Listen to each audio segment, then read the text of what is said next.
Elle up in here. Accept your request. Slowly take my shoes off so I can sit up in this chair. Such an American thing, like wearing shoes in the house. Canada, it's like when people wear shoes in your house, we just think you're really rude. I'm not gonna lie to you. My feet were cold, so. Yeah, that's why we buy things like slippers. Yeah. Hold on 1 second. Oh my gosh, we just I know, I feel like this almost watched me die. Oh my gosh, hi Veronica. Oh my gosh. Oh my gosh. So when I got this wingback chair, I was like, oh, it'll be nice and broody and a poet, and it'll fit my aesthetic and everything, right? I did not account for the arms and like getting in and out of the chair easily. So yeah, I like almost just died. Everyone watched you. The good news is I can edit this out and no one will ever be wiser.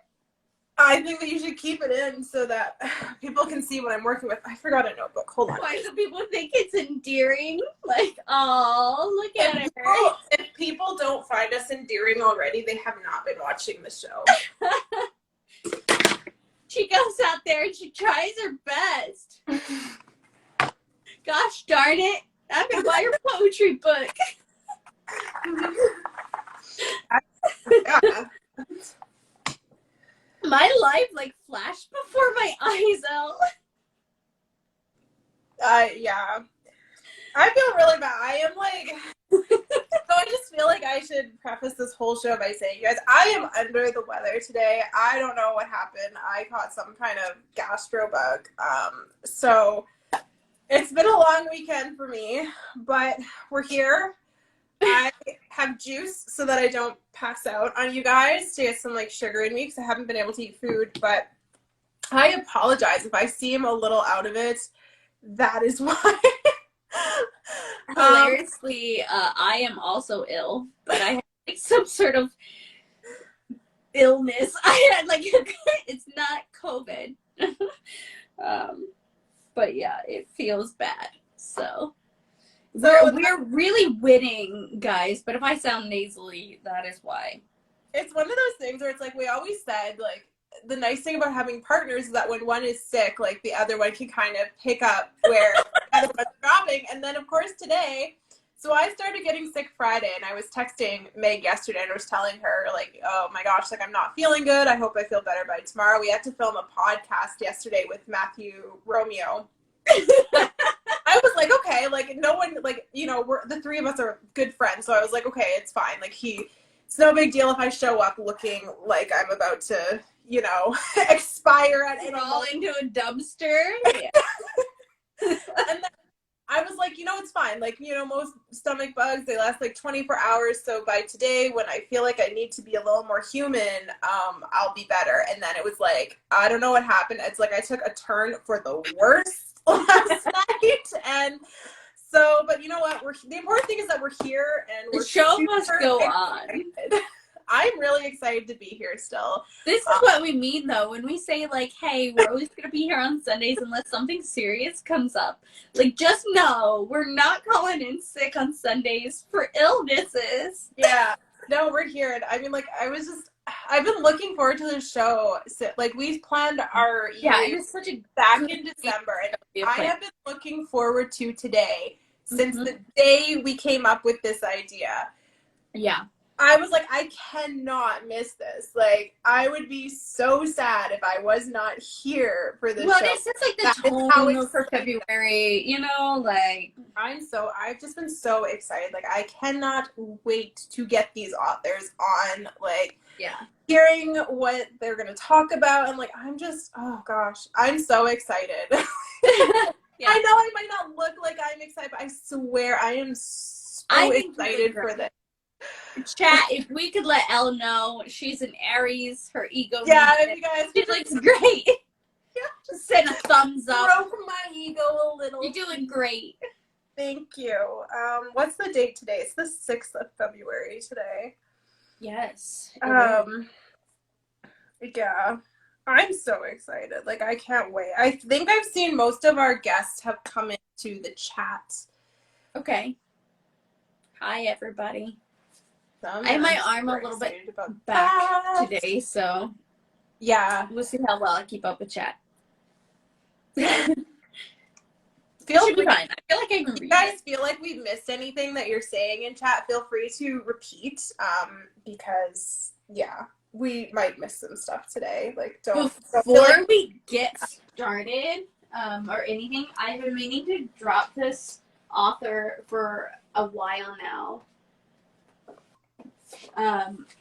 Please don't fall off your Not chair. one of our guests tonight, but I do want to say something about it. So Aiden Pierce sent me this cover art of A King So Wild and Wicked, which is the first book of her series, and I'm just so excited to read it. I haven't read it yet, but she recently changed the cover art, and I really wanted this one, and so she was nice to send me a personal copy of it to me so I could put it on my bookshelf, and I'm just really excited about it. So I just wanted to thank her and plug her and all that jazz. I feel like, that's really good, like, as we're talking about indie authors and we're highlighting indie authors today. I think that's what's so special about this community and stuff is, like, the fact that we're all just willing to, like, send personal copies of stuff. We want to help each other out. We want to give each other, like, our books and, and I do. I love this whole, like, the indie author community. It's so amazing. Veronica did say, you did your hair and you're sick. I can't even do that. Dedication and and the fact that I am a fire sign and I can't handle, and the fact that this is going on the internet forever. This is going to be on there forever. And if we all want to remember back to the beginning of December when Meg had bronchitis and wrapped herself in a blanket, I was like, two types of people: Elle who does her hair and Meg who wraps herself in an Elle blanket. For the chat who's asking, yes, this is a So You Want to Chat. We just kind of talk to each other for a few minutes here before we do our little mini introductions, and we're gonna get straight to the guests. Yeah, we're also just waiting on making sure all of our guests are here. If you are a guest today, if you could drop that you're here so that we know, that'd be so helpful because I feel like I've missed people coming in and I just want to make sure that everyone's here and ready to go. Yeah, so feel free to just say that you're here. When my mouse stops messing up. Okay, so I'm just writing down the... Yay, Adrian's here. Woo! And Alicia just joined us. Hey, Alicia, it's good to see you. Katrina's here, thank goodness. Hello, girl. Amanda's here. Did I see Tiana come in? I have not seen Tiana yet. If anyone wants to poke Tiana, we'd appreciate it. I know I've been over this a few times, but I am just gonna go over myself, but I'm just writing down times of our guests here in my notes so that I'm watching time because we do want everybody to get a chance. Thanks, Katrina. I appreciate it. Katrina's gonna go and poke her for us. Okay, so for everybody watching, I know you've probably come to hear your author talk and everything like that. Do you just want to give them like a idea of when people are going to talk? Yeah, absolutely. So we have 4 authors. We've got Adrian, Tiana, Katrina, who you guys have seen before, and Amanda. And they're all here to help us discuss writing Black characters and supporting Black authors and all that good stuff. So we're super excited to have them all, that they're giving us some time. We're grateful for everyone who's showing up. Obviously, like 2 hours is a lot of time to dedicate. We're so grateful for that. Thank you. And especially that you're staying after hearing that both of us are ill and even not ourselves. That means even more to us.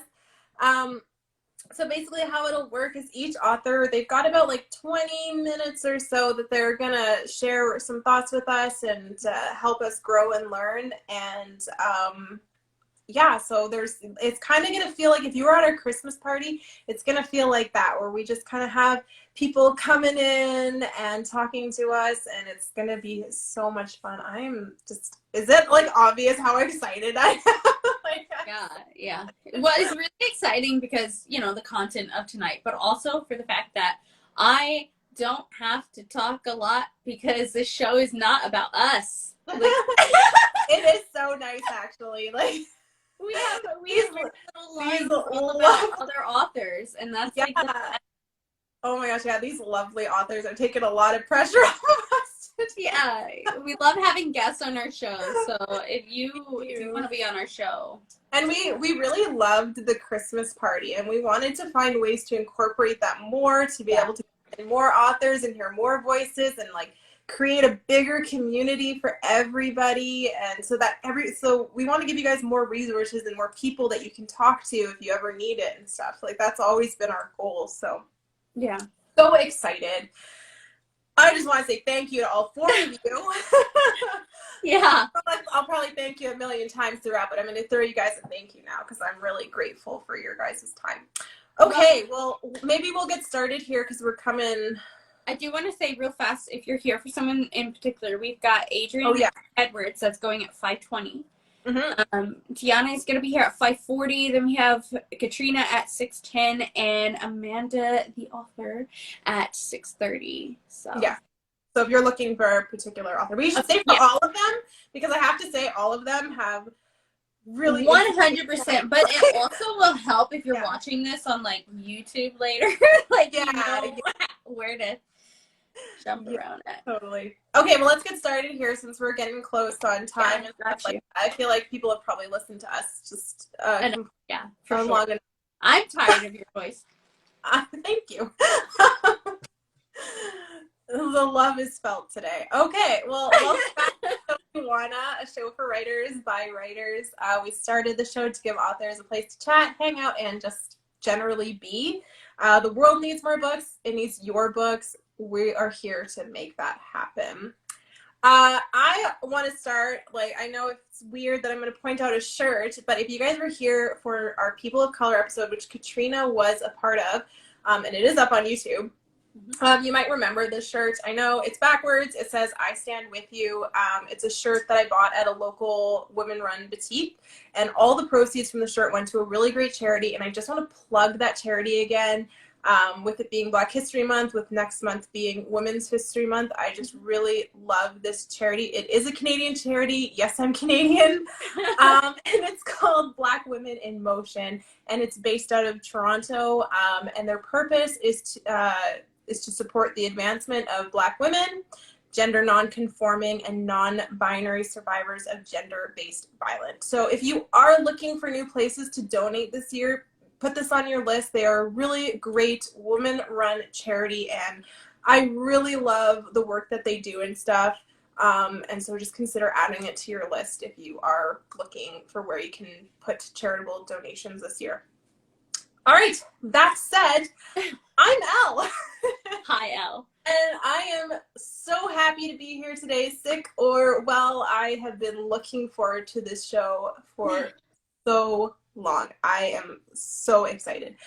I am the author of the contemporary romances For the Love of Art, which was shortlisted for the 2021 Waddies. I've also written Read, which is the first book in my 5-part series entitled The Bachelor Collective. And finally, my cute Good Any Time of the Year novella, A Very Colorglin Christmas. All are complete and binge ready, so you can head to the link in my link tree and check them out. I also have poetry books, Elle and Under the Starry Sky. Again, just follow the links and you will find all my work. Finally, a reminder, I'm on TikTok. So if you are looking for silly, not to be taken seriously, but also weirdly relatable writer skits, look no further than my page, which you can find at Elle Meredith Thought Writes. And yeah, if you enjoy my reels, there is more over on TikTok. So if you need more Elle content, that is where you go. Well, I will say that I am on TikTok, but I am not always on TikTok. So if you have sent me like 18 videos for me to watch, I'm sorry. Hey. Get it. TikTok is no longer on my main screen, so other apps are. The point is, I'll eventually watch them, but I don't post as devotedly as Elle. If you want to watch my reels, that's where I'm at here on Instagram. If you're not following me, please follow me. And I don't have like a fancy spiel today. Like I said, I'm a little ill myself, so I'm just gonna run through it real fast. I'm on Wattpad at Megan Alexandria. I've got several genre-crossing romances from fantasy to pseudo-medieval, but I won't bore you those with tonight because we are so close to our first guest, and this is not about me. So.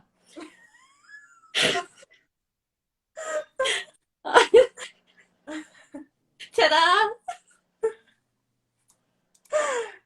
So we have a lot of amazing authors tonight, and we're going to chat today about creating diverse characters.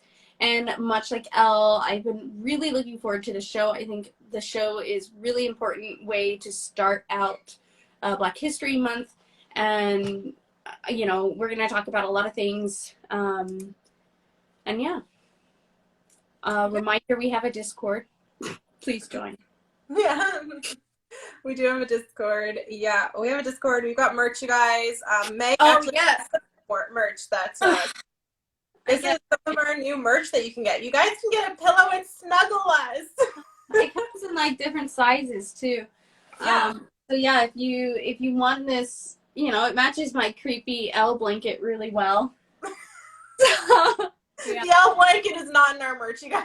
This artwork was done by Senya, who is on my page pretty much on every cover of my books there, and one of Elle's even. She's wonderful. You can hire her. She's great. This also comes in a mug, so fun times. Yeah, it does. Link in our bios. It does come out. I love it. And as well, just to let you guys know, we do have a podcast now. So all this content you guys can actually find in podcast form. We've gone back to the beginning of our show and we're redoing kind of the beginning. But yeah, we just recorded a podcast yesterday, as we said, with Matthew S. Romeo. Episode 3. Yeah, so it's there. Again, link in our bio. You can get it on Spotify, Google, Apple, so wherever you guys are listening to the podcast, check it out. So I saw Adrian in the chat here. I don't actually have a way to add you. So if you want to send a request, it's down at the bottom, and there's like a little video camera with a plus sign, and I'll get you in here. Yeah, we're so excited. Yeah. It seems like I always catch like the worst Instagram updates. Like whenever the app updates and like new features change, I always get the ones that I don't want to lose. Yep, there it goes. So before I was able to just hit that and add people, and now that is gone. And I was not prepared for that. Aha! Hi, ladies. Oh my goodness. Hello. Oh, this is so exciting. Yes. As I'm trying to contain myself. Keep it together. Okay. How are you? I'm good. Thanks for asking. I'm doing good. I'm good. Well, why don't we start with something really easy, which is tell us about your work and where we can find you and all that fun stuff. Okay. I write contemporary fiction and also contemporary romance. Right now, I am in the process of releasing a free short story teaser that is a romance love story about two Black couples that understand what love and triumph is. So it was more of a short teaser about seeing Black love wins. Okay. Mm-hmm. And where you can find me, of course, on Instagram, on IG at Adrian_Edwards_author. Mm-hmm. And it's the same across my handles. With TikTok, I just started. Oh my gosh, I follow you. Oh my God. So I created that last year, but I was stuck when I finally started it. I'm like, I don't know what to do with this. I just have no Yeah, idea. that was me. Like, I didn't even want to join. I didn't even want to join. I'm like, that's another thing. I'm too old for this. I don't want to have all this social media. Just That's how something I else feel. to keep. Yeah, it's like it's something else to keep you distracted from real life. So, And writing. and of course, and writing, because once you're on it, you're on it. You're stuck. You're glued. It's a rabbit hole. Yeah, totally. Yes. So I'm recently just got inspired by one of my girls that's in my group. She has been pushing out some TikTok content. So I had to call her up the other day and say, hey, you inspired me. Now I know what to do with my page. So yeah, I'm recently added on TikTok. I'm going to be uploading more info on there. As far as my website, it's Adrian Edwards Author. It's no underscores under the website, of course. It's just adrianedwardsauthor.com. And I think that's it. Yeah, I think that's it. Sorry, just writing down your website. Yeah, I'm writing down your stuff too so that I can Oh, yeah, after absolutely. the show. All right. I try to keep my handles the same so that, everything seems synchronous, so it's not confusing or anything like that. Like, all the rest of our authors do. So. Yeah, totally. I do the same. And your whole story about TikTok just reminds me of me. That's exactly where I was at. Like, I got TikTok as Meg was, I could really get on TikTok. And someone else we know said, like, you should get on TikTok. It's a really great tool to use. But then I'm like, I don't know how to make a TikTok video, I'm like, I don't know what I'm doing. And then all of a sudden for Nano, I just got really inspired at like the whole how difficult Nano can be and stuff. And I was like, maybe I'll just share my feelings as I'm going through Nano. And then I don't know. Yeah. It's like you have to find your niche. What is it that you want to do? I didn't want to do something just to say that I have a TikTok. I didn't want to be on there dancing, singing. None of that. No one wants to see me. I don't even want to show my face half the time, and it's not because I don't want to. It's just I don't want to always show my face. So, like I said, one of my girls, LA Sky, I'm plugging her in. She's another black. She's a black indie author warrior out here in these indie streets. Yeah, and she's the one that inspired me. What's her name again? LA Sky. So L.A. Sky, SKY. Okay. I'm gonna follow her. She is a romantic suspense author, and listen, she has candles. She has candles, and it's the Today series. So, like, I'm reading her book right now, and she has 3 different scents for the 3 different books that she has out. And oh my gosh, they have different scents. And she has another one that she's doing right now because she's on book number 4. Well, I'm giving her a follow. I'm listening. Yeah, she's awesome. She's awesome. And I read that book already. I'm rereading it because I read it last year when I had COVID. But because it's a series, I just want to reread it again before I get to book number 2. Yeah. Where did you say that she was from? Oh my God. Where is LA Sky from? Oh, yeah, I thought you said she's out here on like the. Oh, no. Oh, I said she's out here in these indie streets. Oh, you know. Okay. Indie author. I'm sorry, I'm a little. You guys. So we had a question that came into chat. It says, what's the hardest thing about being an author, and specifically a Black author? I like that question. It's good. The hard thing for me is balance. Yeah. Oh my God. Balancing and trying not to procrastinate when I'm not balancing. Yeah. And staying off of social media, trying to find content. So for me, it's not just because I'm a wife or I'm a mother or I'm a grandmother of 2. What? And yeah, you may hear my grandson come in soon because he's coming over, and then afterwards I'm going to my daughter's house. But besides family, just being able to balance my me time, I'm very dedicated in having my me time instead of my mind is always on go mode. And to relax myself, I read. I love to read. Yeah. But sometimes I feel wrong because I'm not writing and I know I have a goal. Yeah. But when I feel stressed and overly overwhelmed, I just say, no, you're just going to read. And then you'll hit it when you hit it.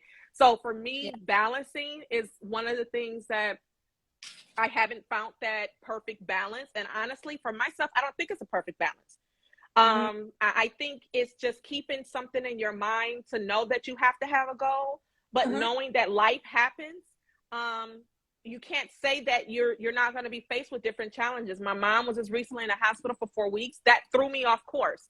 I literally ran from her rehabilitation center to come back home in time enough for the interview. So it's the balance part. You never know what's going to happen. So that's one thing. And then as a Black author, I would say there's, as far as the hardest part is, I would say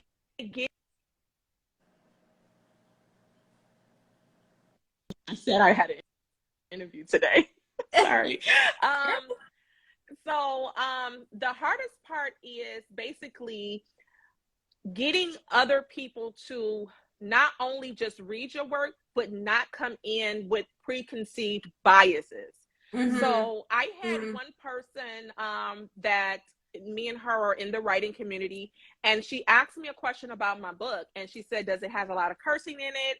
You know, that wasn't the first question she asked me. It was another question she asked me at first. And then she asked me, did it have a lot of cursing in it? Because I can get it. You don't want to purchase a book with a lot of cursing in it. But I feel like if you're trying to show that you are trying to support Black authors, I personally don't believe that's a question that you would ask another author that's a different background. You know what I'm saying? Yeah, so totally. I didn't unfollow this person, and I didn't even tell her that it was offensive. It wasn't offensive to me. It just keeps me to understand that, hey, you know, people sometimes are still going to come with their biases and not even realize this is a biased statement, that the question that you're asking me, because that's probably not something you ask other authors. Yeah. I just want to say, you said something. You said that your mother was in the hospital and you like raced here. Yeah. Yeah, like, so she's been back and forth in the hospital. First she had COVID, end of December. She was hospitalized for 3 weeks. Then she was released to rehab for 2 days last week. Soon as I left her and she was at the dialysis center, she called me. She got rushed back to the hospital. I've been sitting with her every day. So I have been pulled and drained emotionally. So I comment to people when I can. I respond to people when I can. I post when I can. And I just leave everything else up to God. It's the balance for me. It's not just family and career or anything like that. You know, I took a break. I'm a teacher. I took a leave of absence to help my mom out, to be there for her because she almost died.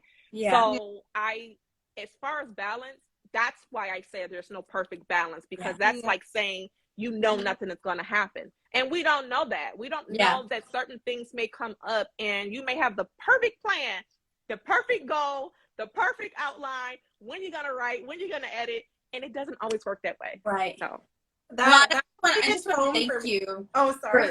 I just want to thank you for coming on the show, because I just can't fathom like the amount of stress that is, and it's so important that we have a show like this, and it just means a lot to me as, you know, one of the hosts here, that you would give us your time when you are stretched so thin, especially for such an important show tonight. So just thank you for that. And I mean, your story also, it just really touches home with me. I'm sorry, I'm tearing up a little bit, because it reminds me of when my dad died a few years ago, and I just remember that whole, like, having to take that time and space and not being hard on myself for not hitting those goals. And so it really, you know, it hits home, and I really appreciate that. I just want to say love and hope for your family. Thank you guys so much. Thank you so much. Basil, thank you for that. He didn't know that was a stereotype. Lots of hearts coming in. Yep.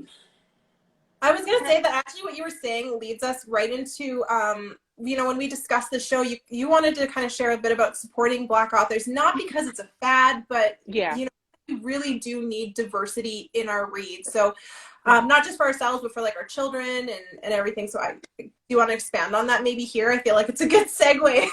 Yes, absolutely.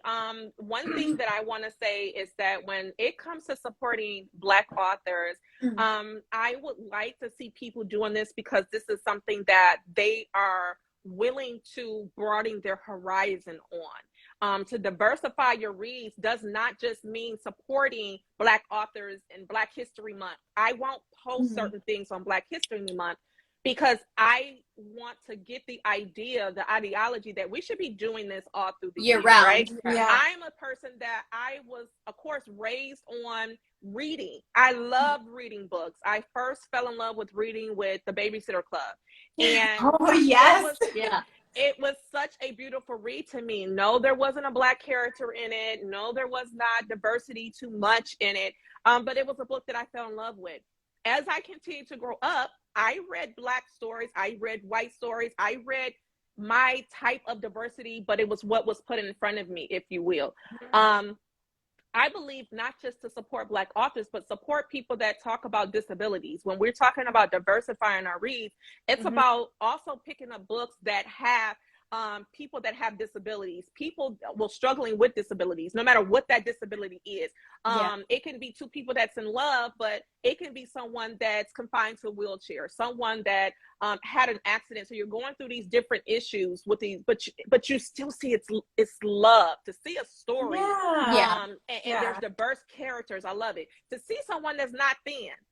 I don't really read books where we amplify seeing there's a wild variety of shapes out here. We're not all 120 pounds. I wish I was still, but I'm not. Right? Well, that's what my driver's license says.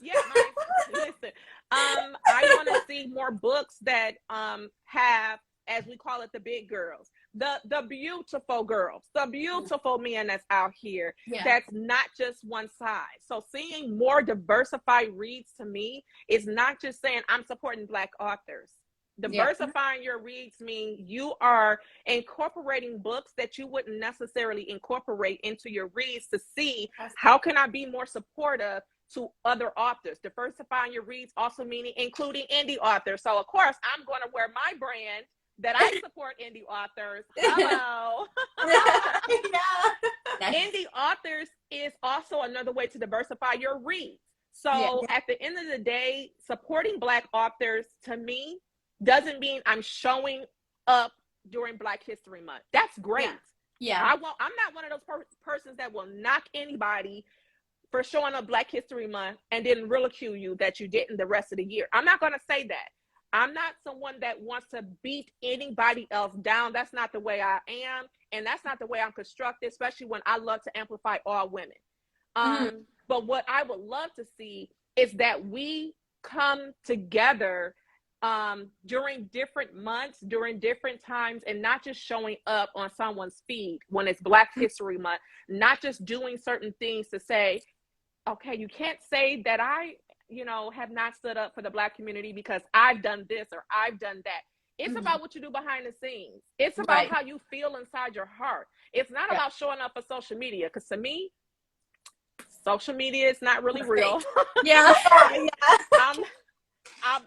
may be, I don't know, but not to bash social media because I am on it, but I don't want people to think that social media should be a platform for bullying or a platform to show that I'm going to show up. So you see, I'm one of the ones that's showing up. It should definitely been past the screen. Yes, absolutely. Because when you're not on social media, what is your character outside? What are we doing outside? If we're in Barnes and Noble bookstore or independent bookstore, are we going to pick up a Black book that has Black characters because this is something I want to show on social media? Or are we okay picking up these books knowing I may not even show this on social media? I might even post this person's book, but I'm buying it because I want to see all love win. You know what I mean? Your words really stick with me because growing up, like my mom is Black and my dad was white. And so growing up, I always thought I was weird because, you know, I would see Black couples and Caucasian couples and Asian couples. And so I thought there was something wrong with me for so long because I'm like, well, why am I these, you know, two things? Yeah, And yeah. I had such a hard time reconciling that and stuff. So your words just really speak with me about diversity, because it was one thing that I just always wanted to see. It was like, show me the interracial couples, please. Absolutely. So in Absolutely. my own, yeah, and in my own writing, you'll see I have a lot of interracial couples, and it's just that deep desire that I really wanted to see myself represented, and that just wasn't happening in mainstream media. Yeah. Absolutely. And it's like that. It's like, are people going to pick up my books whenever I'm not showing like what mainstream considers, you know, normal, you know? Yeah, absolutely. Absolutely. All right. We've got a question in the chat. It says question to all. But what's your favorite period of Black history, and what period would you write about it if you had to? None of it. None of it. I don't have a favorite period, because if we for me, this is my own personal opinion. There is no favorite period. All of our periods are important when you talk about the Black community. When you talk about the Renaissance period, or you talk about when Black people were showing up and having businesses out here. We're in history. We are history. So I don't necessarily, I'm not a history buff type person. I don't read books just because the history of it. That's more of my husband. But I would say, even if I had to write about it, so for instance, my contemporary fiction novella that's called Mirror Image is about not just a Black couple. You'll think it's about what a mother is going through with her Black son being, she's fighting and saying, I know that my son did not commit this crime. It has a plot twist, a major plot twist. And it's more of a story that shows not just Black people in this certain light of injustice, or showing police brutality. It's not a book like that at all. People would think it is because how I push it on my feed, but it's a plot twist in it. Meaning I write stories that make you think. I write stories that make you say, is that me? Do I do that? So that particular book, when you talk about writing Black people in a certain era, you can say that in the Black Lives Matter era, when they had to be amplified again, and we're always here, you know, we're always here.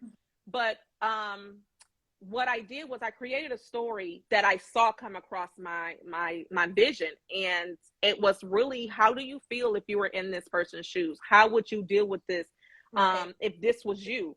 So I didn't write a story that's more, oh my God, what's going to happen? Is this person going to go to jail? Is this person, you know, going to be convicted of this crime? People can pick up this book and think that that's what it's about. But when you get the message, that is not what it's about at all.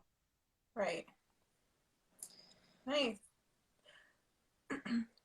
Well, we're actually going to go time because we have another author coming on, but I have, this was great. I loved this. Thank you so much. You have such, I don't know, I can sit here and listen to you talk forever. Katrina said, yes, that was a great twist. She read my book. She was actually one of my beta readers. And she read the story. She helped me tweak some things out to make it, you know, more realistic. And I had to change a couple of things that didn't make sense. She picked out everything. I was like, oh my God, I love what she did. Oh my gosh. But yeah, the plot twist in that book, I'm more of a person that, so my tagline is, I'm Adrienne L. Edwards, the embracer of imperfect inspirations. My tagline stands for who I am. I love imperfect people. I love people that have flaws. I love to show people that we shouldn't judge others. I love to show men that we shouldn't have sexist biases. I love that I write stories that talks about stereotypes, biases, all of that. So when I write a story, I think of different things that matter to me. And I'm a feminist. I'm a Black woman. And I can't change that I'm a woman. I can't change that I'm Black. But one thing I can do is use my platform to show other people that we have these biases and we have judgmental ideologies about what love is supposed to look like. And so I love to tackle stuff like that in my stories. Yeah, oh my gosh, I feel that so much. Well, if I could, I'm gonna have to like let Tiana come on here. We love having you. Thank you so much. Again, it's so kind of you to rush over here just to do it. Wow. Thank you, ladies. I appreciate you ladies having me. I'm going to stay on. When I click off the camera, I'm going to stay on and listen to everybody else that's coming on. Thank you, ladies, for what you're doing for not just me, but other authors and for our book community out here. Yeah. Oh my gosh, I'm going to cry. Can you just quickly plug yourself one more time? Give us all where we can find you and what books you've got so that everyone can remember. Okay, so I'm Adrienne L. Edwards. My Instagram and TikTok is Adrienne_Edwards_author. My website is Adrienne Edwards Author. My books are My Life Without You, which is a contemporary romance story. Mirror Image. Mirror Image is a contemporary fiction story. And then I have a new release that's coming out, and it's going to be free, that is debuting on February 11th. And it's called A Gift of Love. And I also have a business. My IG handle and my website is DBM Collections, which stands for Discovering Beautiful Minds. But it's dbmcollections.com. On Instagram is dbmcollections.co. C-O. Okay. And it's a bookish brand for all our book babes out there. And we support indie authors. Yay! All right, thank you so much for coming on. Thank you. Thank you. Bye. Bye. All right, I'm just gonna run through while you get Tiana on here. Tiana, if you could hit the Meg knows what button it is. I don't know what button it is. But we were at okay, there's a video camera, a film camera. What? There is a video camera. That's right. Okay, click the thing with the Elle, could you point like this because you're on the bottom? Keep going down. Now that way. There. Yeah. Point that or click that. And then record. There's Tiana. There we go. Yay. Question was asked if any of you could write for a big company. I'm guessing would we? You know, I mean, I feel like I don't like closing the doors on any opportunity. I think that taking opportunities, if they come to you, you'll know if they feel right. So I feel like if a big company came to me and I felt comfortable with their offer, I mean, I would probably do it. So I would, yeah. Yeah. Hi, how are you? Hi, Tiana. Hi.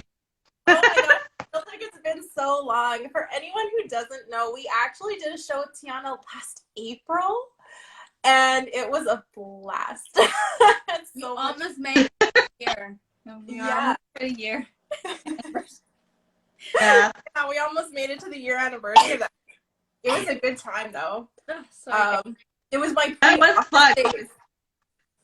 What? Was that? That was a sneeze. I'm sorry. I'm trying not to be disruptive, but I'm so sick. I'm sorry. That's okay. I was there last week. You're fine. Yeah.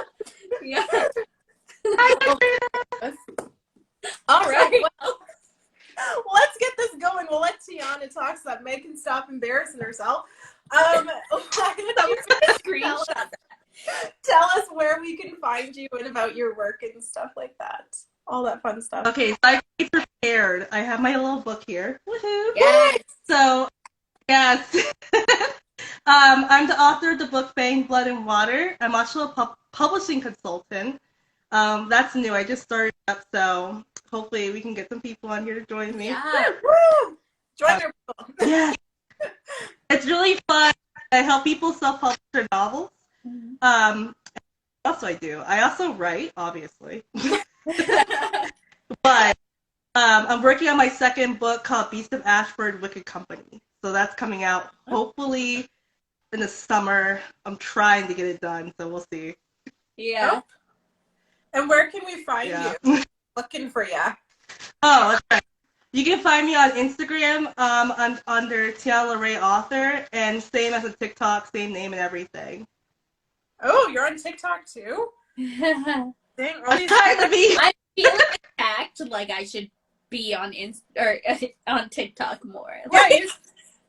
Tiana, I'm gonna add you on TikTok. Everybody else is doing it. I feel Please like do. I had to find you guys because like it's so I like it. 'Cause I see you guys on the Instagram reels and I'm like, oh my god, I gotta like buckle down and let you like talk. yeah. So I mean, just don't be like Meg. She literally did it to troll me, and then she got addicted. So Yeah.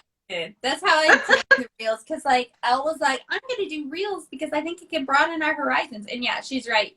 But I live to troll, so I like was making fun of a dance she was doing, and was doing like paper rocket. The point, I don't dance. I don't do dance talk, you guys. now I post one every day, so Oh, I haven't posted one.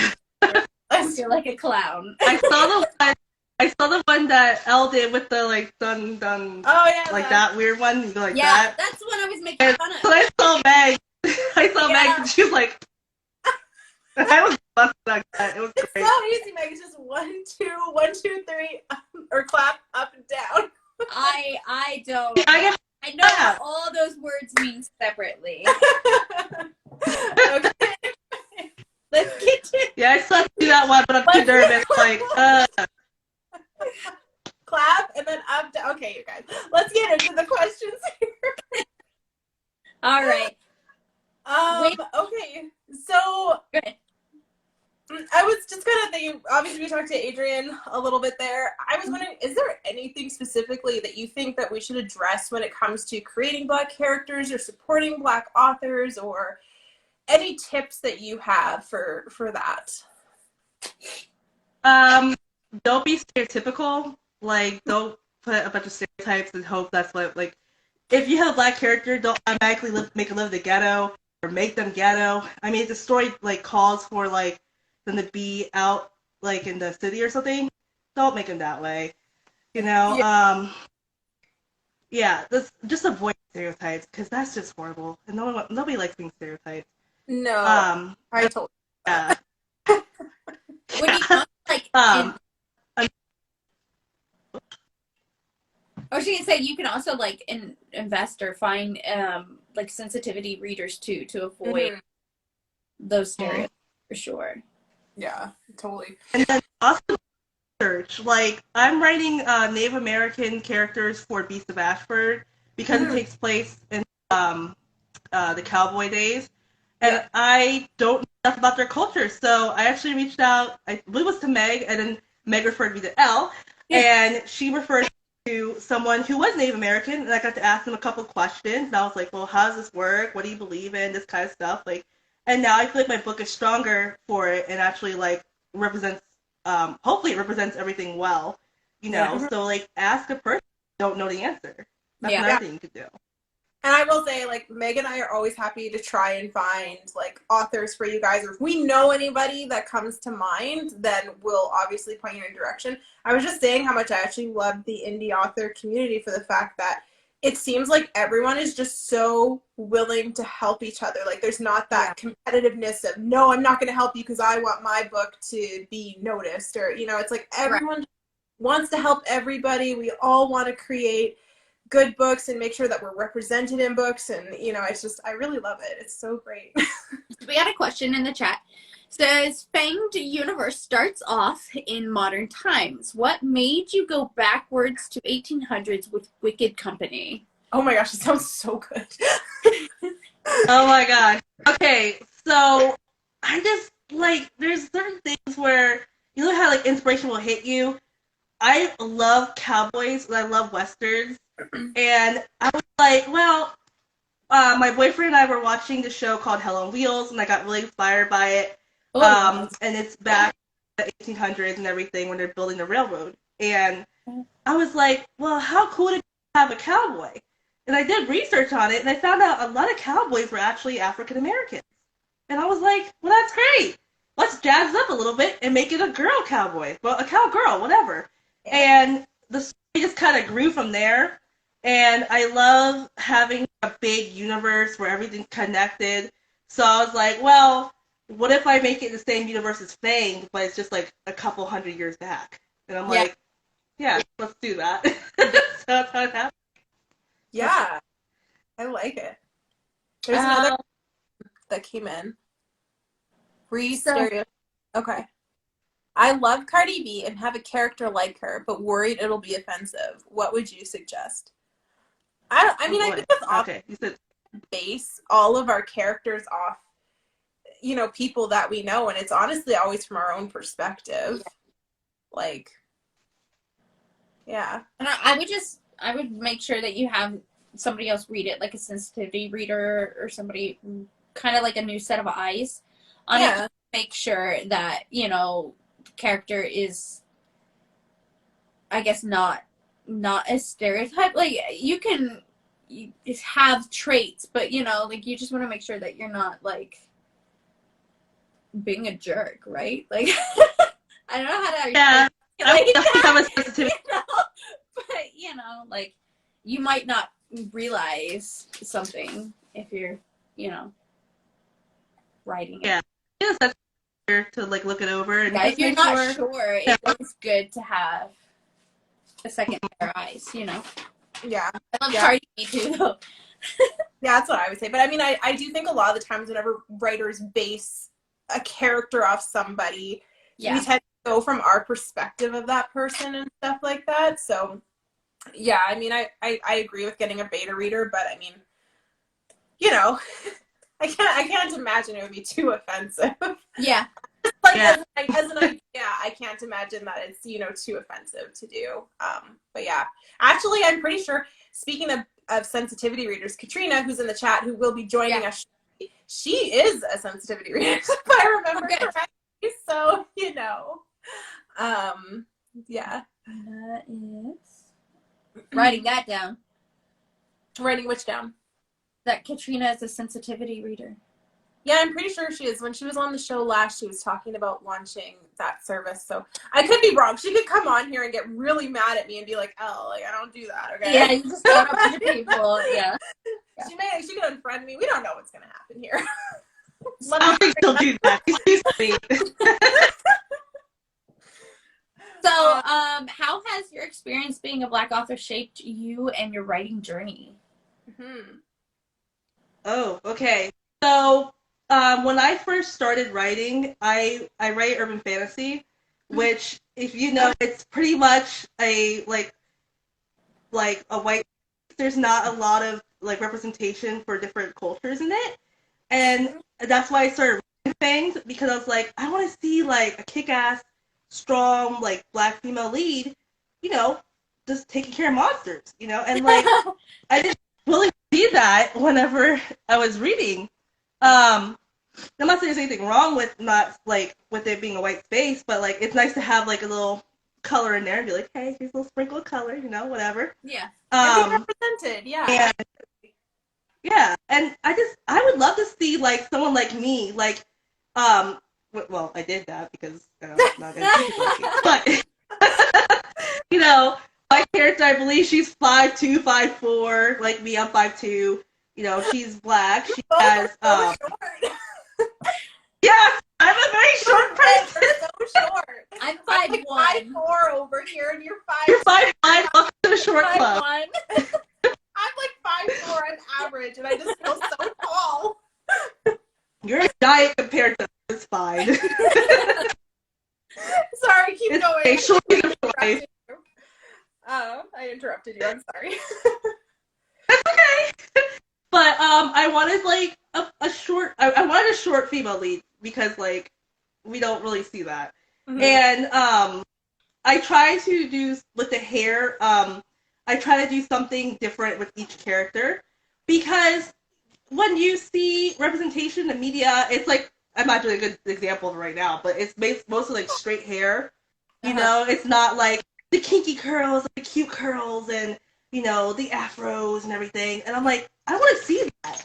Because it's just straight hair. Elle and I were actually discussing pretty heavily around Christmas time, because when all the Barbies came out. Yeah, we were looking for Barbies, or looking at Barbies, just because they were everywhere. All the hairs were straight, and like there was like no real diversity there in like hair texture and Yeah. like styles and stuff.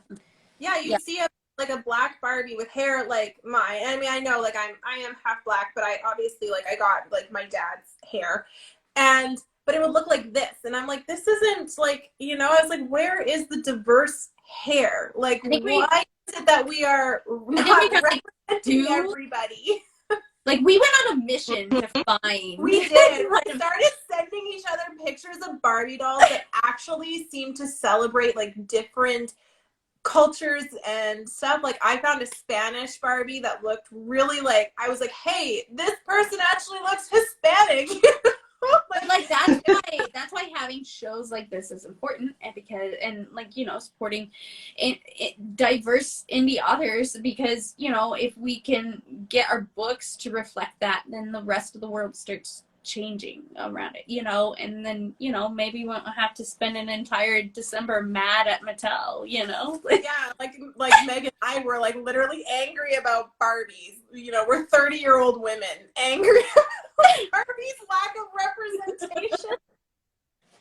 Well, the cool thing too is the cool thing too is a book I'm working on. It's like a collection of case files. Is it this? Well, I'm still working on it, but the character I have has vitiligo, which I found out from my family. It's a skin pigment condition, where shades of pigment, and I found out it actually runs in my family. So I was like, oh, okay, that's awesome. So like, I want to include like different types of disabilities, different types of like skin conditions, hair types. I just wanted so like everybody. Like when I was younger, I wanted to see myself in books. I want other people to be like, "Oh my God, look, Mom, she looks like me," or "Oh my God, Dad, look, they look like me." I can't believe it. Like, oh, so that's why I do what I do. I really feel that too. I was just, I mean, if you were here and listening to Adrian, I was just talking about that too, about how I deeply just wanted to see interracial couples, because I grew up feeling so strongly that there was something wrong with me, something wrong with my family, because we weren't what was represented in mainstream media. And I always think like, oh, I'll never, pardon? Like, for me, hearing that, like, it's so horrible to hear you say that you would like think like, oh, there's something wrong with me, and not like the rest of the world. Like, yeah, or like something wrong with my parents. Like, you know, there were times I'd be like, why is my dad with my mom? It's because like society back when I was growing up, like I will say, like, you know, I grew up in the 90s, early 2000s, when, you know, we still had a lot of, you know, I mean, not to say that there isn't still a lot of it, but I mean, it was still kind of strange to be like an interracial couple and stuff like that. Like, it just isn't something that you saw every day. And yeah, and I just always remember feeling that way. And that's when I started writing romances, because I felt so strongly that I would never, ever be able to find love in any way, because I'm weird, because I'm the interracial girl, you know? So I, like, whenever I write romances, it just means a lot to me to write interracial couples, because it's exactly that. Like, I want people to see that and be like, this isn't weird. Like, it's okay, you know? And I've never seen, even today, in like today's books that I read that are mainstream, I don't often feel like I pick up a book and there's interracial couples and stuff. Meg in the middle of my speech, knowing that she owns Fanged. Thank you. I also try to interracial couples. I think it's great. Like, blending thing is beautiful. And I mean, I feel like there's nothing, like, you fall in love with who you fall in love with, right? Like, you know, it took me a long time to really understand that, like, there is no correct pairing, you know? But like, when you grow up, it can be really difficult, and like what you're seeing is so different to your own reality. And whenever it's not in the mainstream media that you're seeing all the time, it's really easy in those like years where you're developing and learning about, like, I guess, learning yourself. It can be really hard to I guess, like, to feel like you belong. yeah. And so I love whenever I hear people say that they want to write all different kinds of people, because I think just knowing how badly I wanted to be represented, it's just like, I think that's so important to do, you know? So that was my whole point. Sorry, that was a long spiel. Can you, so obviously I think, can you tell me a little bit more about Wicked Company? Tell you a little more about it? Yeah. Oh, man. Okay. It sounds up my alley. Let's see. Okay, it's a little bit hard because I'm pantsing the novel, so I'm like writing it as I go. So I'm still learning what it's about, honestly. I'm with you. But it starts off with this girl named Carter. Yeah, she has a boy name. I don't care. I love that. I love it. I love that. Yeah. But Carter worked her father as a cowgirl / cowboy, if you want to call it that. And they are tasked with herding 300 cows through monster-infested territory. And everybody freaked out because there's 2 other cowboys there named Isaac and Travis, and they're not very friendly. And they freak it out because they're like, "You want us to go through like monster-infested territory?" And they're all like, "I'm not afraid of monsters. I'm more afraid of like Native Americans because, you know, all this other stuff." And I'm like, "Oh my gosh, okay, we gotta reel them in." But you know, we have a lot of they have a lot of stereotypes there because back then, you know, there was a lot of stereotypes. And so they're basically herding the cows. I love the fact that you didn't shy away from life in the 1800s. Like, I love when authors are not afraid to face like the brutal realities of history. I think it just adds like depth and like a reminder, I think, about like where we were and where we need to be, you know? So anyway, sorry, keep going. No, you're good. So I only give everything away, but she ends up meeting this person, and they actually, if you read Fang, you'll know about the BPMI, or the Bureau for the Prevention of Magical Interference. It's a mouthful. I'm surprised I got through that. But it's a person who works for the BPMI, and she meets them, and she comes to learn that she has a power. Not gonna say what it is, but she does, and people are interested in her. And we'll leave it at that. There is a protagonist who is Native American. He's really cool. I love him to death. I love this guy. So awesome. Perfect. Like, he fights for her, and I'm like, oh, if I could have that. Like, well, my boyfriend does fight for me, but I mean, like, he goes above and beyond like crazy. I'm like, all right, cool. Yeah. My boyfriend left her, so it's okay. I'm not gonna trouble. I'm super into love with a fictional character with telling me you're in love with a fictional character. Oh my god, and it's perfect because he's perfect because like I came up with him, so I'm like, oh, if he messes up, I'm like, you know what, we're gonna fix that, delete, and type in the. So yeah, it's from the top, people. I know. Question in the chat. I'm gonna step out for 2 seconds. I'll be right back. Okay, there's a bit of chat going on here, and I know that oh, I can't see it. Okay, sorry guys, I'm not as okay. Well, I do know that Mata called me out. She said the only thing that's weird about me is the fact that I never heard what's the song called? What we don't talk about Bruno. Look, I'm sorry, you guys. I don't watch a lot of TV. I don't pay attention to this kind of stuff. I am a reader. Tiana's disgusted. She's about to hop off here because she's like, I can't. I am. I mean, it's bad. I mean, it's bad. Like, we don't talk about Bruno. No. Okay? No. And, yeah, anyway, so I did not before this, but anyway, that's the thing. Also, Basil says, if Silas and Harper have a baby, it could be I am not going to read this right, a Nephilim? No. Can you read the word Nephilim-pyre? Ever think about that? I don't know what that is, but Katrina wholeheartedly agrees with it, so. A Nephilim is basically like if an angel and a human had a baby, that's Nephilim. And then Silas is a half vampire, half human. So it'd be like the combination of those two. And you can either have it where they would have like a regular human baby because like the two halves would make a regular. Yeah. I guess. I think. or they would have like a Nephilim vampire human baby. That's like a crazy gene pool. I guess you're gonna have to work. I mean, I'll think about it. There's a whole. I'll think about it. I'll tell you.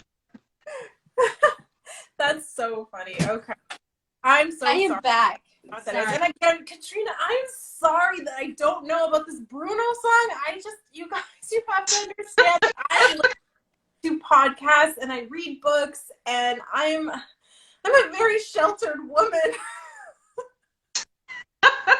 I'm back. Oh Sorry. my god, you have to watch the concert though. You have. Can you all just love me for who I am? I don't know what I came back to, but yeah.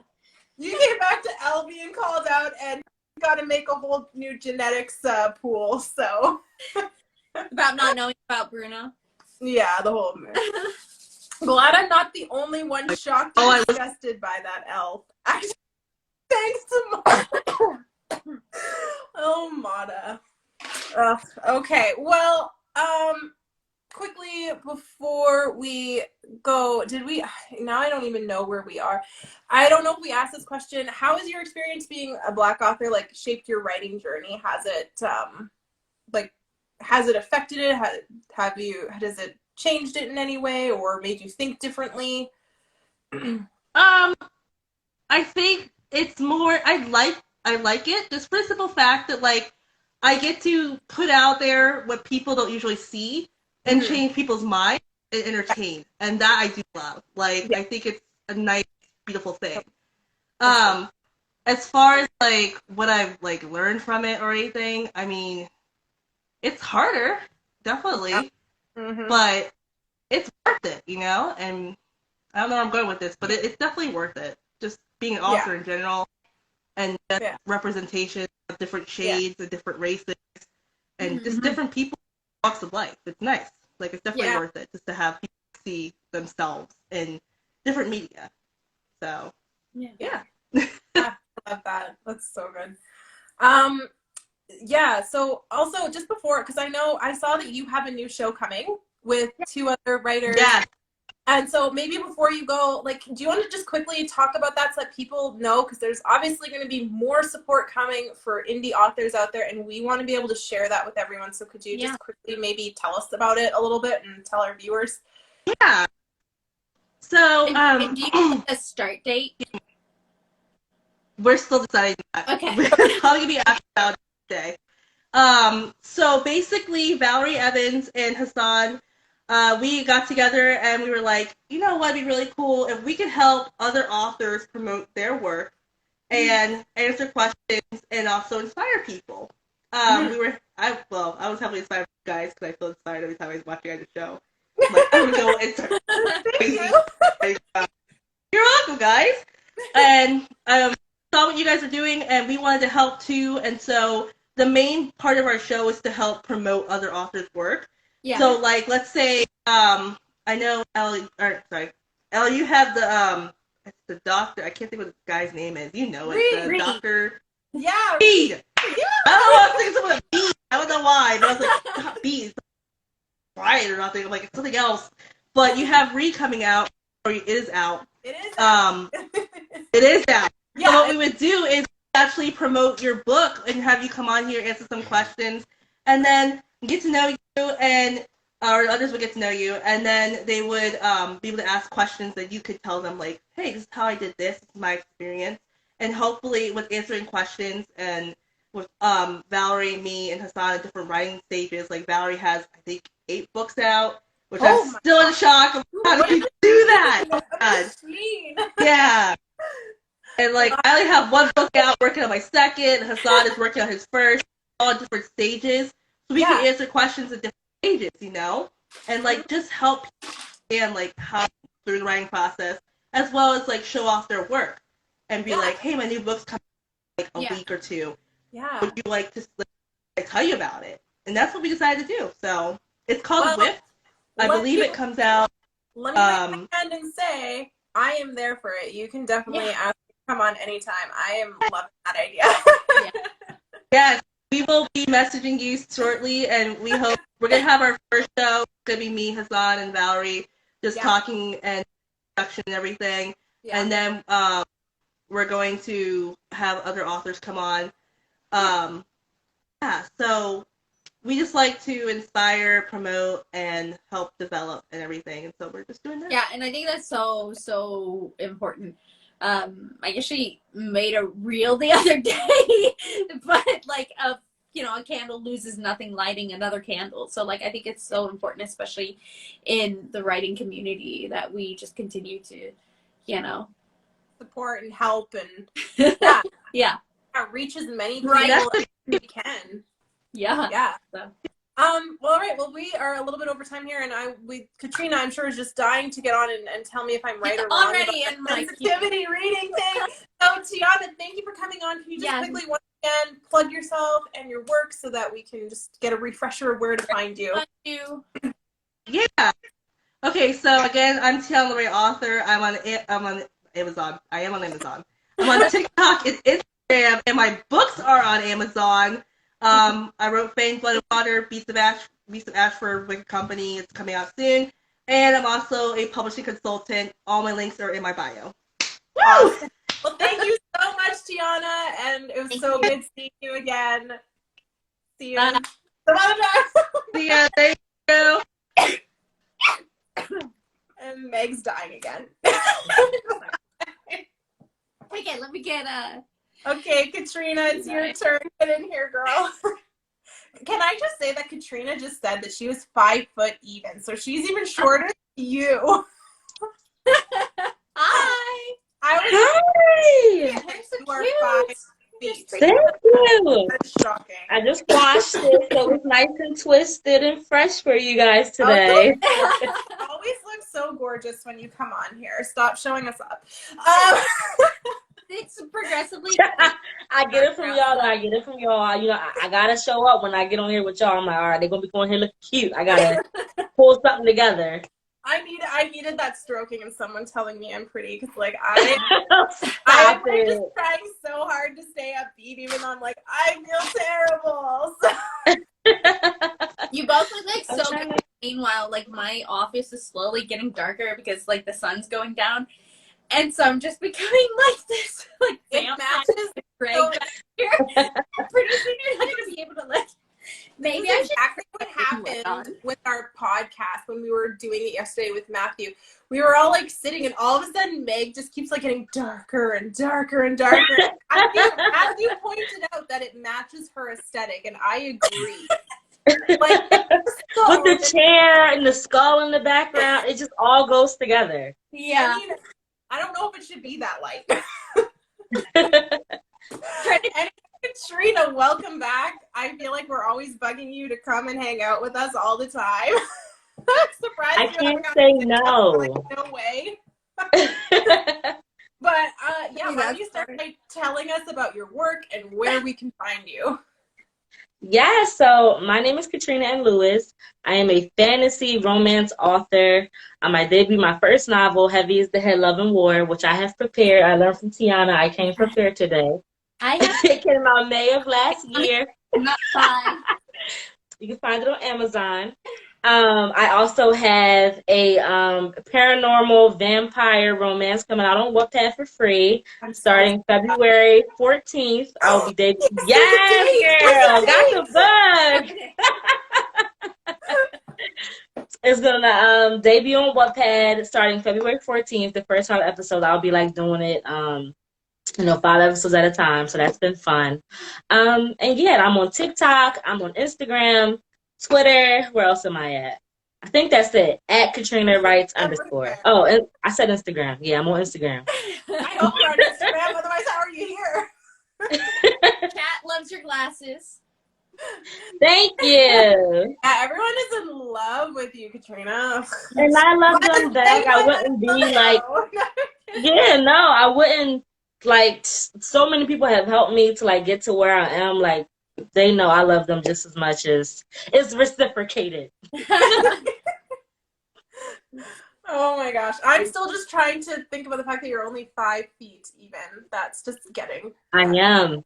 My feet right now are dangling from the chair I am sitting in. I hate that. That is the worst. Whenever I go to they're like, do you want to sit in the bar? I'm like, no, because my girl, can I have a table, please? I'm so average. It's boring. Like I'm 5'4". Oh, stop. I'm just like I'm so boring. No, you're fine. You're perfect. Thank you. Again, thank you for stroking my. When you visit this year, you're just gonna tower over me. Which is so good. Guys, like my friends around where I am, they're all like 5'7", 5'8", like these super tall girls, and I'm the short one. You're the short one. And so I'm gonna go and I'm gonna visit Meg. Which, by the way, you guys, dates should be coming soon. I know you guys keep asking when. I think that we are honing in on a date, so probably within this month you'll hear when. The point is that when I'm with Meg, I am going to be towering over her.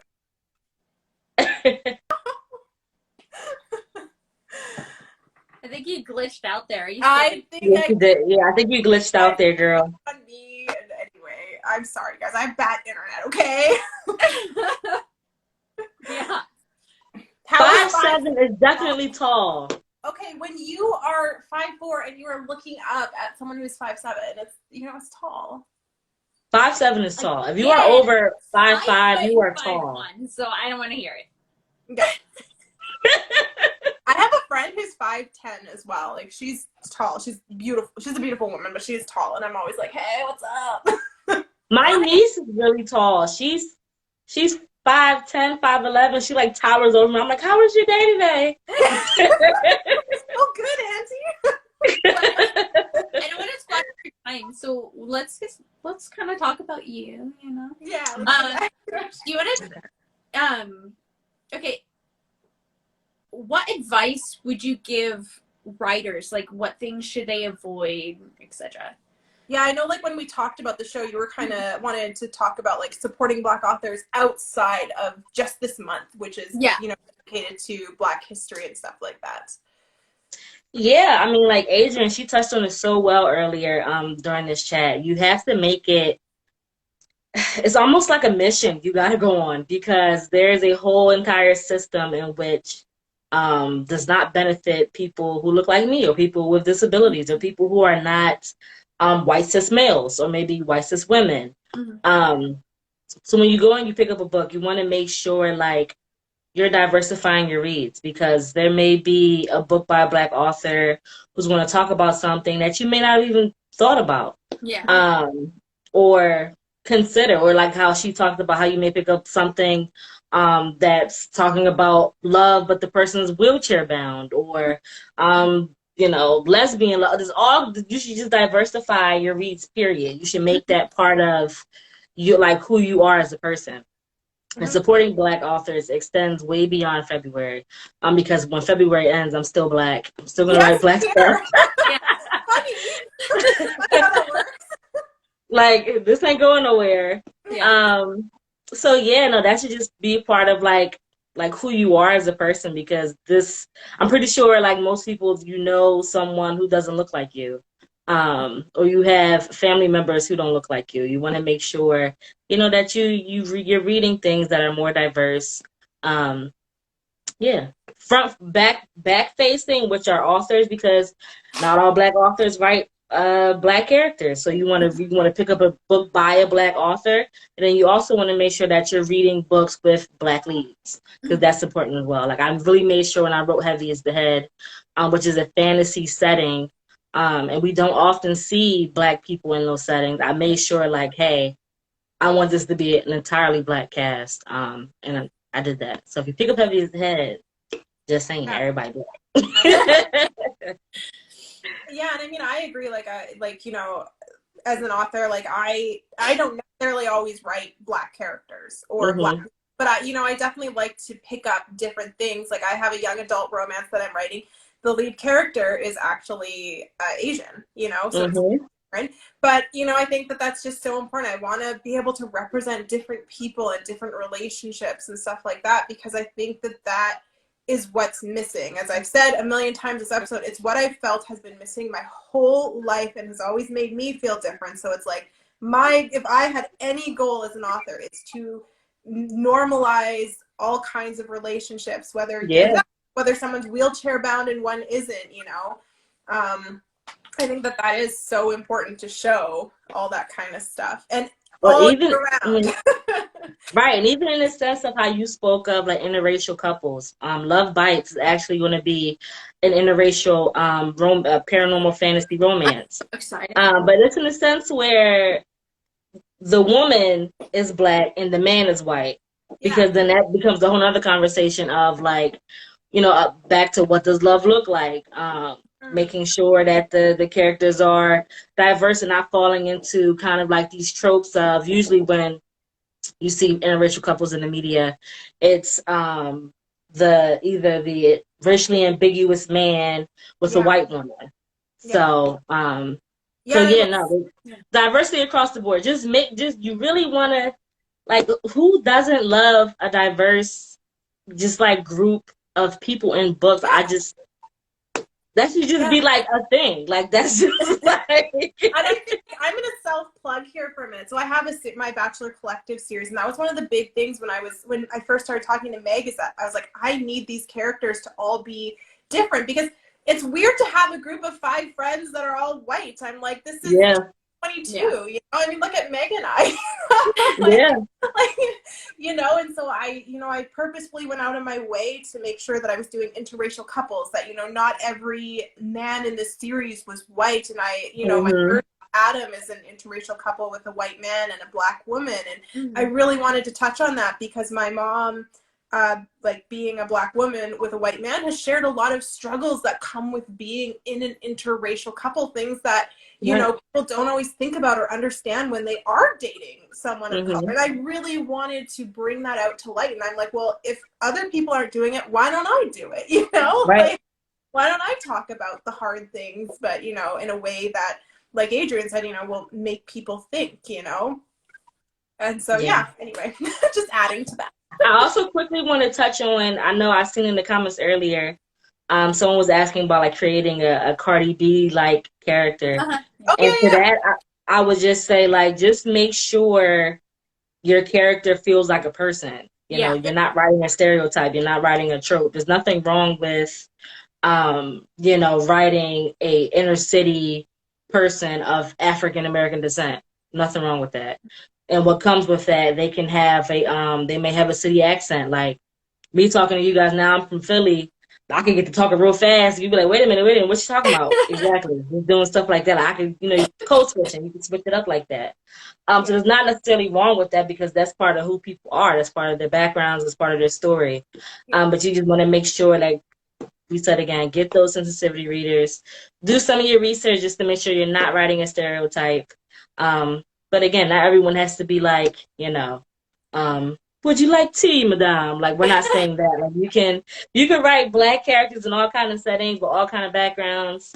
It's not that deep. Just make sure you're not, a little bit being a jerk. Somebody was talking about the all black cast of your book, so I just want to plug this again, especially for anyone who's coming in. If you're looking for a black cast fantasy, there you go.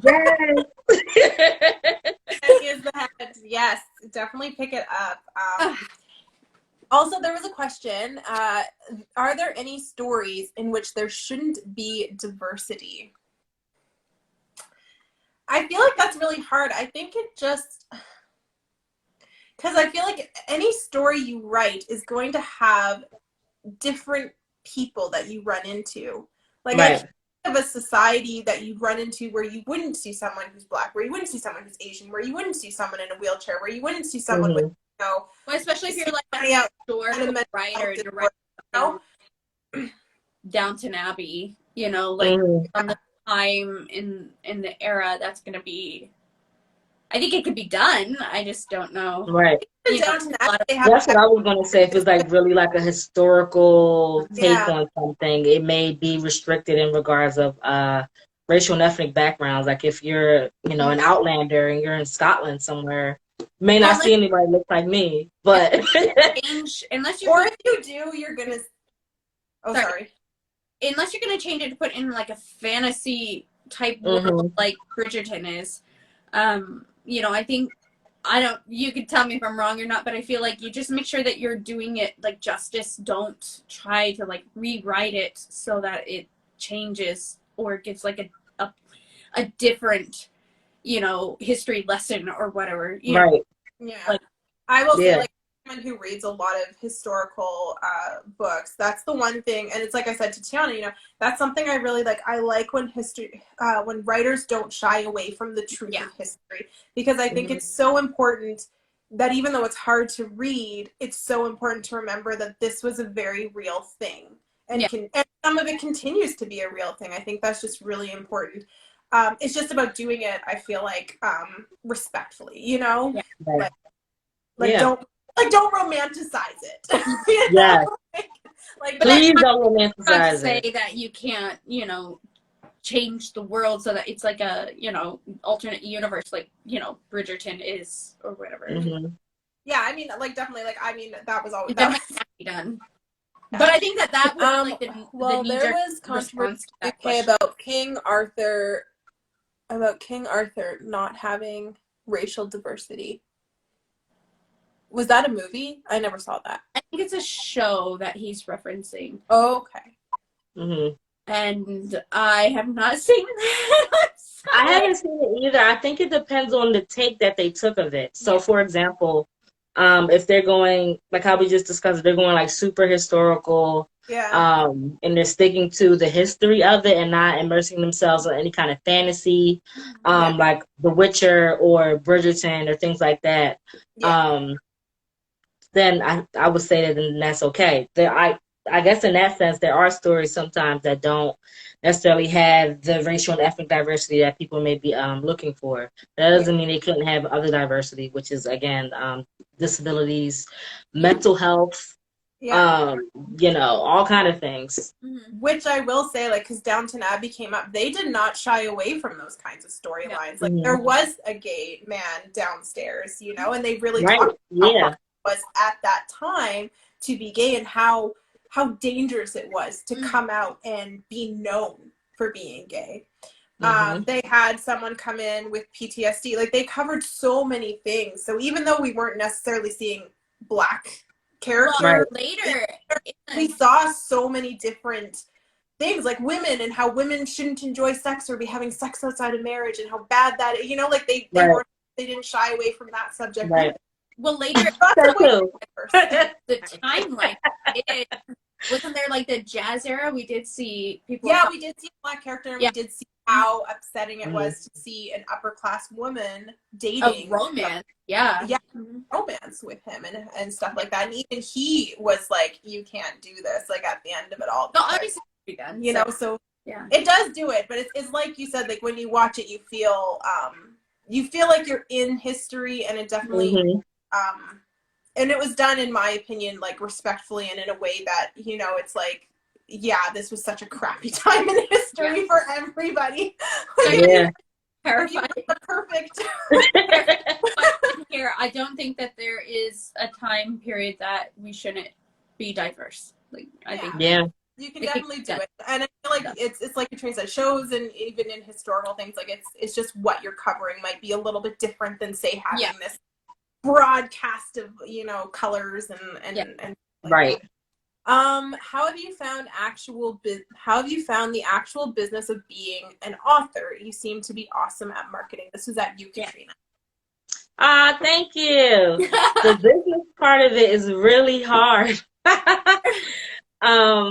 Which is really, thank you that you said I'm awesome at it, because it's a challenge. I'm learning new things every day. But really, when it comes to just the business side of it, just making sure that you do a lot of your research into what you're going to need to either publish your book, get the word out there to people, creating that community of who, like you guys, you reach out to. If you need help, like I've reached out to you guys and I was like, I'm coming back to Wattpad. Like, I'm so nervous. Just don't be afraid to kind of nervous, y'all. But just don't be afraid to put yourself out there. And I'm trying to learn that, because before I wasn't, I'm actually kind of a shy person. I'm kind of just like, to myself, I don't really like a whole lot of attention. But becoming an author, you kind of got to put yourself out there and ask the questions that sometimes are a little, sometimes it can make you uncomfortable. Sometimes you have to, how Tiana said, if she has a Native American character in Wicked Company, And she reached out to you guys, who you referred someone of Native American background to her. And she was able to reach out with questions that she had about XYZ, whatever she needed for her book. Yeah. So it's really just putting yourself out there. I literally throw stuff at a wall, see what spaghetti sticks. I always say that all the time. People are like, girl, what are you talking about? I Because I'm a love it. panther. I pant I everything. totally get it. I understand that. Throw the spaghetti at the wall. See what sticks. That's my motto. Throw it at the wall. If it sticks, it means it's ready, okay? Yes. I know how to do it. I just think that's gross. Like, someone has to clean that wall. It's me. Right. Darn being an adult. Well, we are right at 6:30, and I'm going to get Amanda on here. But My girl Amanda is next. can you plug your stuff in your work so everybody knows how and where to find you? Yes, of course. I'm going to thank you guys, of course, for bringing me on again. It's always lovely to talk with you too. And we will be talking again soon because I am on Discord. I know I got to get back on there. But anyway, Yay! I am Katrina Lewis. I am on TikTok, Twitter, and Instagram at Katrina Writes _. I have a link tree where you can check out all my good stuff. Yes, Heavy's the Head Love and War. It's out and available on Amazon. It is a fantasy romance with a cast of Black characters. I also have Love Bites coming out on Wattpad starting February. I gotta look up at the calendar, 14th, which is in a week. Yes, a week. I know I have a book. I have a book.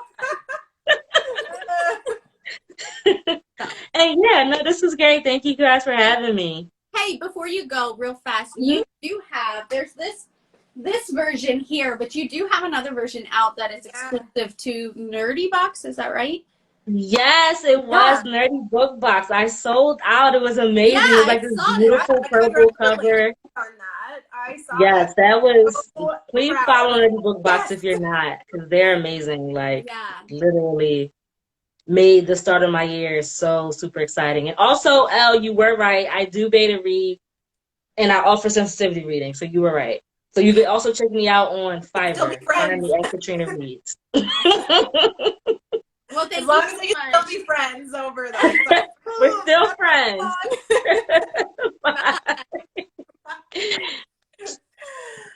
All right. One more. in here. Oh, we made it so far. I just want to say hello. Hi. Hi. Oh my gosh, so exciting. The last one of the evening. Yes, and also the shortest because I'm 4'11", so I'm even shorter than Katrina. Oh my god. Yeah. They're just dropping in height as we bring them in. I'm feeling really good about myself. Yes, Like, absolutely. I am feeling so tall at 5'4". I am a Definitely. chill. I might go like reach for a cup in the cabinet now just to celebrate. I'm so much closer. Well, hi. Thank you so much for having me. This is so wonderful. I've really enjoyed this show so far. Oh, good. Oh, I'm so glad. Well, since we're starting here, why don't you tell us about your work, where we can find you, all that stuff before we get going. Yes, so I'm Amanda Ross, aka Amanda the Author. These are my books. I have a contemporary / urban fantasy series, To A Stare With Love and To Alaris in Desperation. Here, let me grab this one off. Yes, I'm like leaning in and like, show me. So Oh this my is gosh, the that first cover. book. It is a contemporary or urban fantasy series. It is new adult, so the characters are 21, old enough to drink. Yeah. And it is, I wanted to do something different in that my main character is a black male witch. And I wanted to have that representation of a black male witch. We don't really see too much of that in the urban fantasy space. I also co-wrote Girls of Might and Magic, this beautiful young adult anthology. You have really beautiful covers. Can I just, I just want to say that. They're Very gorgeous covers. Thank you. In addition to that, I just finished writing my third book in the House of Transcendence, separate from my series. And this is a book that is Black, it's queer. I wanted, I'm a bisexual woman. I wanted to have that representation in this book. And you can also find me on YouTube at Amanda the Author with 2 E's. I give a lot of book marketing tips, authoring tips, also author self-care I touch on. I recently did a video talking about creative burnout. I'm also on the TikTok at Amanda the Author with 2 E's as well. So if you want to follow me on Instagram and TikTok, Amanda the Author, 2 E's, same thing on YouTube. And I'm on Twitter where I just post BS, and it's Amanda the Author with 1 E because there's a character. Oh my gosh. I am definitely going to follow you on TikTok. I gotta follow all the TikTok people. Yeah. No TikTok, Megan. Meg to get on TikTok. Everyone bully Meg into getting onto TikTok to check out all these amazing authors. Thank you. But Okay. I have like 87 notifications, and I'm like, watch all this. Oh my gosh. Okay, well, so when we approached you about the show, you kind of wanted to talk about what it really means to support Black authors. Mm-hmm. So I am definitely looking forward to your take on this. Take her away. Yeah, so both, everybody's really kind of touched on what supporting Black authors is and how it should be beyond February. But I wanted to kind of talk about what it means, and not just purchasing books, right? Yeah. Not just purchasing books by Black authors that talk about racism or race relations or memoirs of iconic Black people. You should definitely be picking those up as well, but also books that are fantasy, Black romance, that don't necessarily have any, characters that are white, and also where it's a book full of a Black cast. I think that's also important to expose yourself to books that don't have anybody that look like you, because that can really help you to understand other people in the world. I think it's also important to pick up books by Black queer authors, Black indie authors, differently abled as well.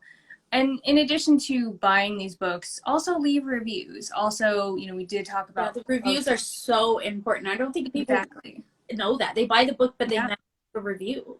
Exactly, especially when you're an indie author. There's already the stigma with indies that we're not as good. Our books aren't as good, or we couldn't get into the traditional publishing space, when that is not true for a lot of authors.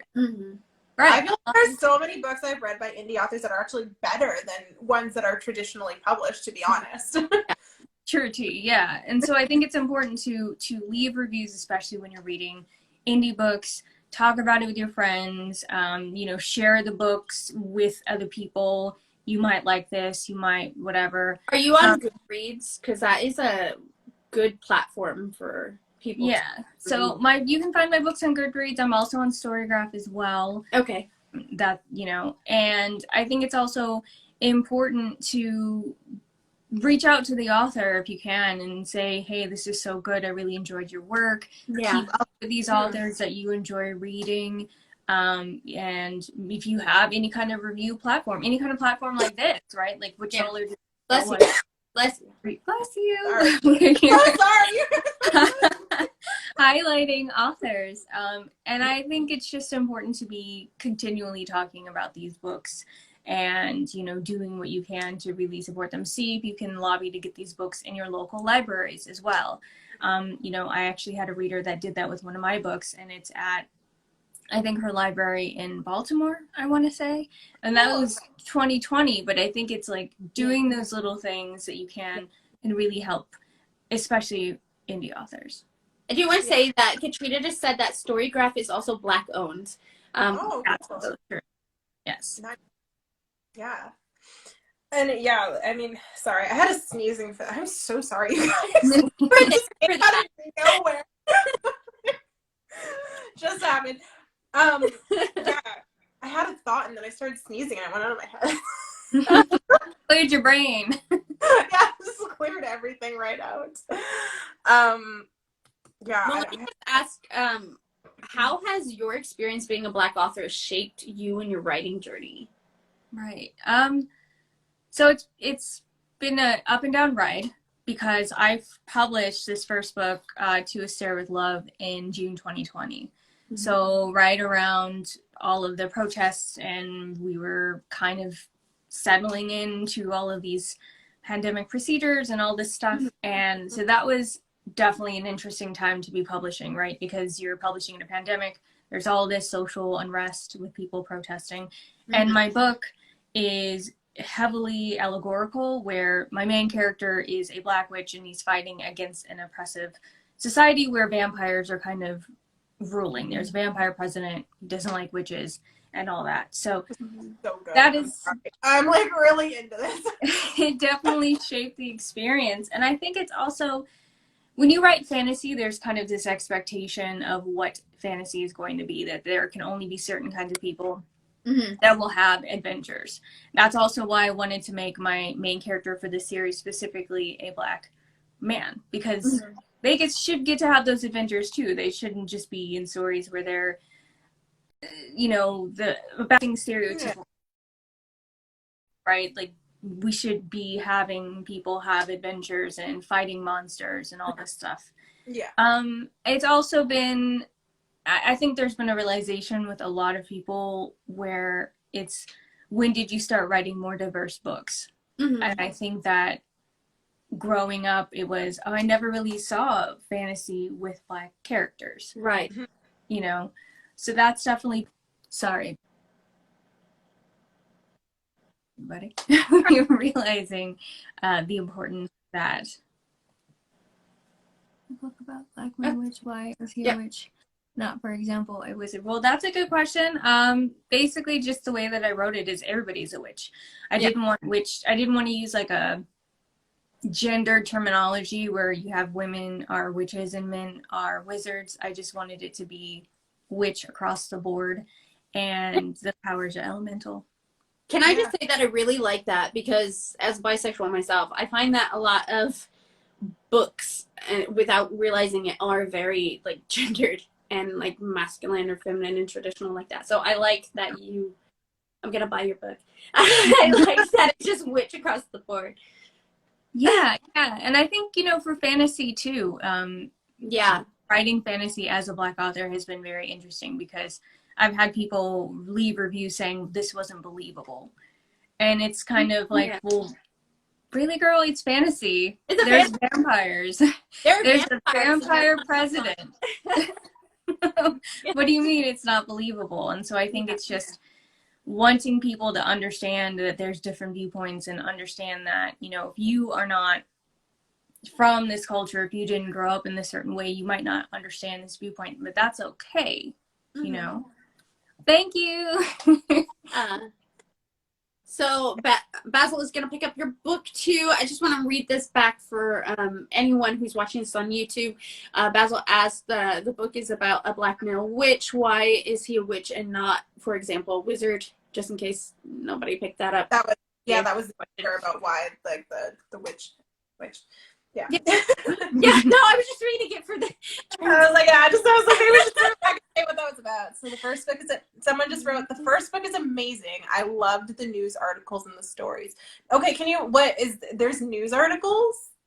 Yeah, so I wrote this kind of in a mixed media way. So there's telling Mercury's story. My main character's name is Mercury, and so we follow the story as he is essentially on the run from a group of vampires. And they are really stereotypical frat boy vampires, and, you know, overinflated egos, too much beer.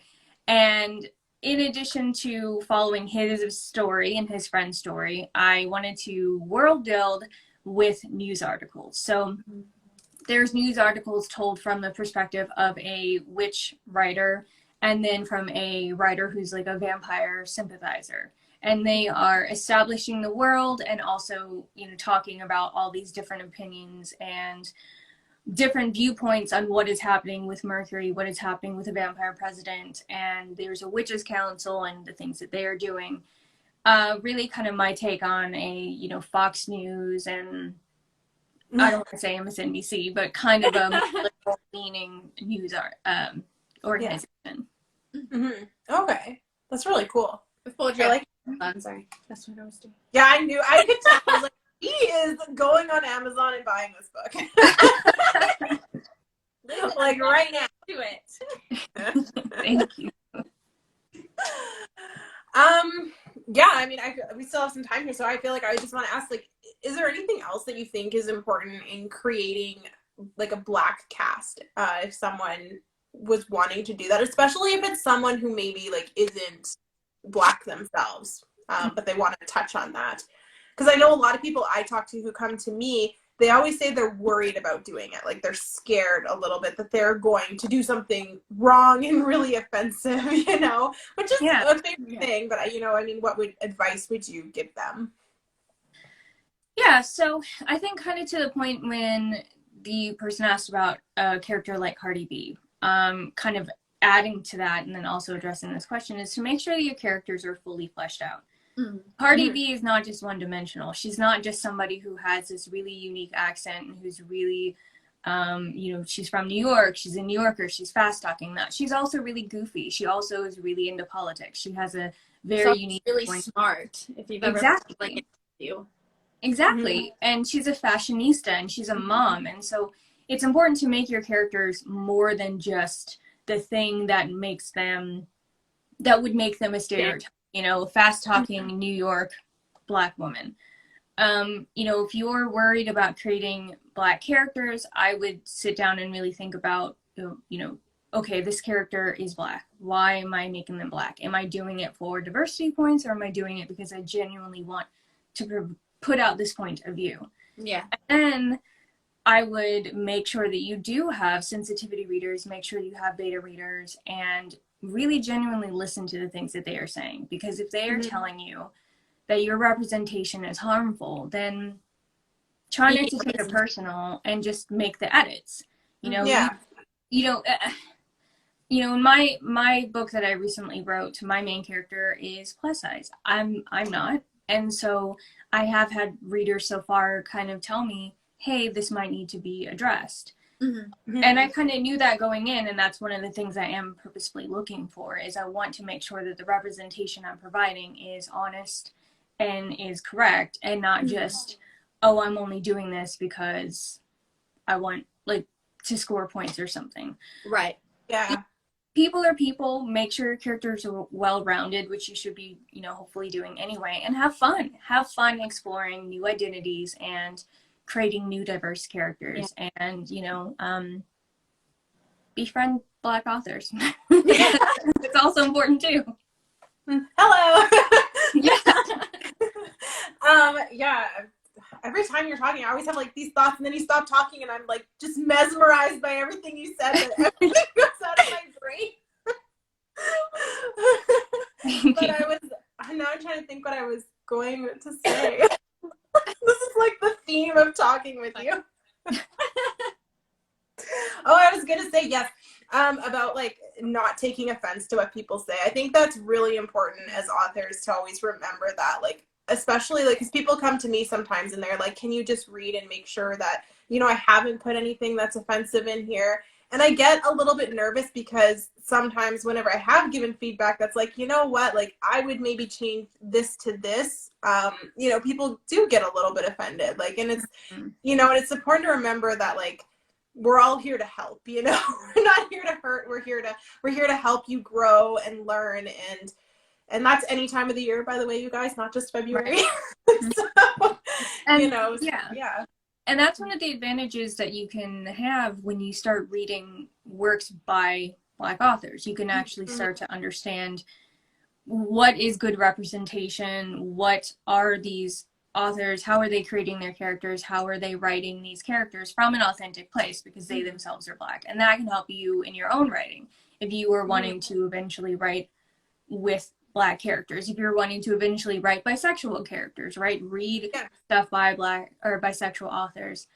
And, you know, that can also help you when it comes to those different types of representations. Yeah. Yeah, and I will say, even for myself, like, you know, I am, my mom's Black, so I'm like half Black, and I'm a Black woman. But, you know, something I was kind of talking to Katrina about this, that I'm writing a story where I really wanted to kind of delve into my parents' relationship a little bit, that my mom's talked about being, you know, a Black woman with a white man, and how there were issues there, and I really wanted to represent that in a book.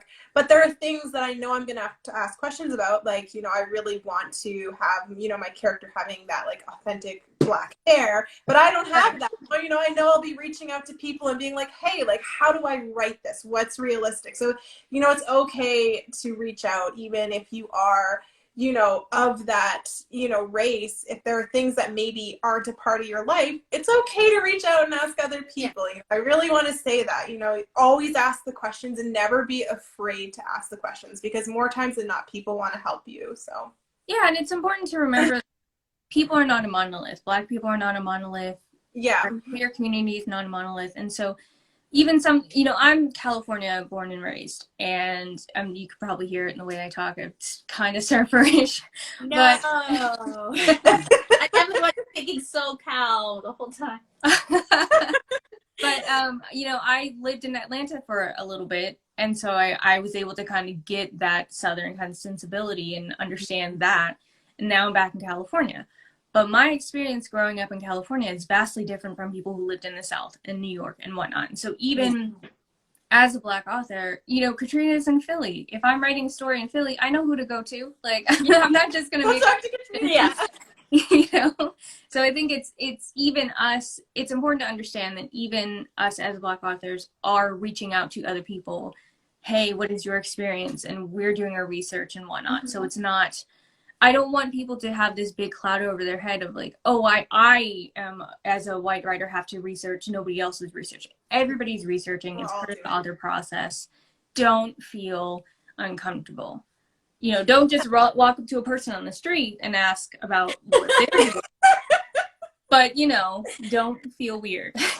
yeah, don't feel asking the questions. Yeah, I like that. And it's so true. Like, we all have to ask questions and things that I ask Meg questions all the time about things that I don't know that she does know. And, you know, and she asks, you write your books in America, and I'm like your only American friend. That's not true. Everyone I know is from America. What Canadian has ever been on this show besides me? You're like, I'm writing this book in Seattle, and I'm like, I live in Indiana. I can't help you. Like, but I mean, you help me in other ways, like, you know, like in certain areas where I know that you know the content. Yeah.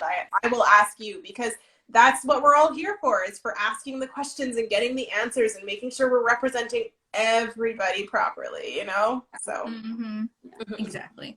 Yeah. Totally.